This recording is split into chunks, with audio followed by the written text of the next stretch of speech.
Bonjour! Dans la vidéo présent, vous apprendrez les règles générales de la féminisation des métiers en français.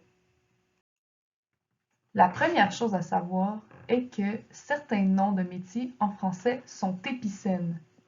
Cela signifie que ces noms sont à la fois masculins et féminins.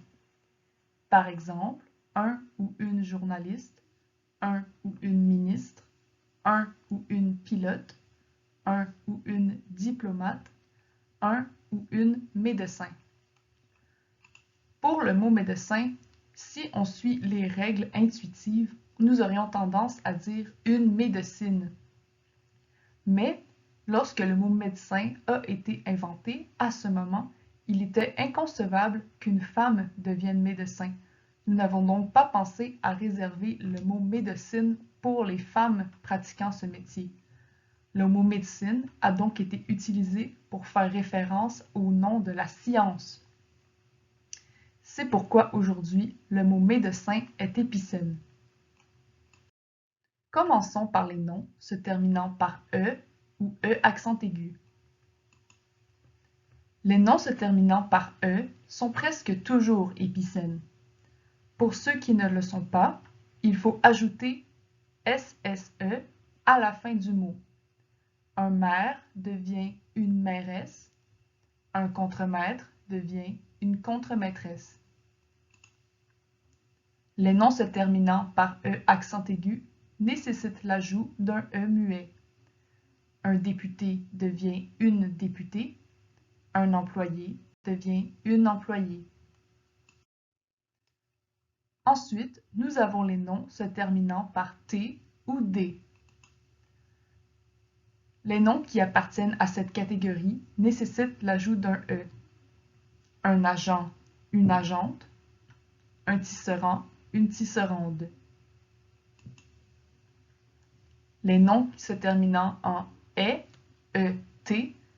forme générale et, accent grave, te, ou et, ette.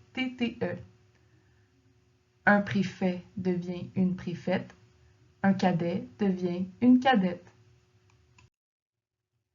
Nous avons ensuite les noms qui se terminent par ER ou IE, IER.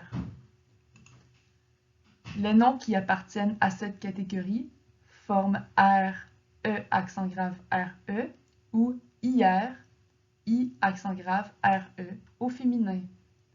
Un boucher devient une bouchère, un ouvrier devient une ouvrière. Nous avons ensuite les noms se terminant par L ou N. Les noms qui appartiennent à cette catégorie nécessitent l'ajout d'un E. Un consul devient une consule, un écrivain devient une écrivaine. Il arrive que la consonne finale doive être doublée. Un contractuel devient une contractuelle, un forgeron devient une forgeronne. Les noms se terminant par EUR, le féminin des mots en EUR peut prendre plusieurs formes, la plus régulière étant euse, E-U-S-E. Un boxeur devient une boxeuse, un chercheur devient une chercheuse. Il y a quelques exceptions à cette règle.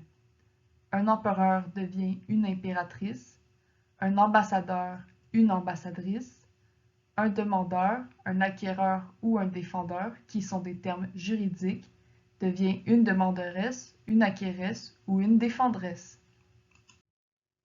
Il y a d'autres règles qui régissent les mots se terminant par EUR. Au Québec, la forme euse, E-U-S-E, peut avoir une connotation péjorative, comme dans le mot niaiseuse. L'OQLF, l'Organisme québécois de la langue française, recommande donc la forme EURE dans certains titres professionnels, tels que un ingénieur devenant une ingénieure, un procureur devenant une procureure. Il faut cependant considérer que ces terminaisons participent à l'invisibilisation des femmes dans le discours oral. Les phrases « cet ingénieur a reçu un prix Nobel » et « cet ingénieur a reçu un prix Nobel » sont pareilles phonétiquement. Les noms se terminant par teur, T-E-U-R, se transforment en teuse, T-E-U-S-E, si le verbe correspondant a un T dans son radical. Un acheteur, du verbe acheter, devient une acheteuse. Un rapporteur, du verbe rapporter, devient une rapporteuse. Il y a l'exception du mot inventeur, du verbe inventer, qui devient une inventrice. S'il n'y a pas de verbe correspondant au métier, ou si le verbe n'a pas de T dans son radical, on utilise la forme trice, T-R-I-C-E. Un aviateur devient une aviatrice, un directeur devient une directrice. Et voilà, c'est terminé.